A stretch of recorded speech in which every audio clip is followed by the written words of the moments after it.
بسم اللہ الرحمن الرحیم۔ فرمان نبی صلی اللہ علیہ وسلم، بکری کی عزت کرو اور اس سے مٹی جھاڑو کیونکہ وہ جنتی جانور ہے۔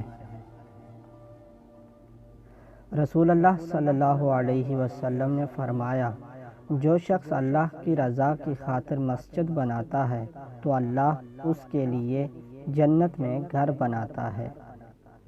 رسول اللہ صلی اللہ علیہ وسلم نے فرمایا، ایمان کے 4 شعبے ہیں، ان میں بلند ترین اور سب سے اعلیٰ شعبہ لا الہ الا اللہ اور سب سے ادنا شعبہ راستے سے تکلیف دہ چیز کو ہٹانا ہے۔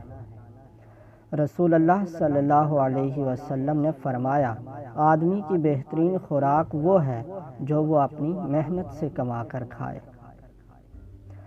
جنت میں ایک دروازہ ہے جس کا نام ریان ہے، اس دروازے سے صرف روزے دار ہی داخل ہو سکتے ہیں اور کوئی نہیں۔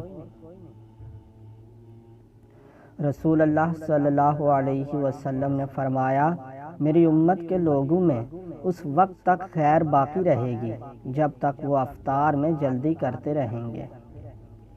رسول اللہ صلی اللہ علیہ وسلم نے فرمایا، روزے دار کے منہ کی بو اللہ کے نزدیک کستوری کی خوشبو سے بھی زیادہ پسندیدہ اور پاکیزہ ہے۔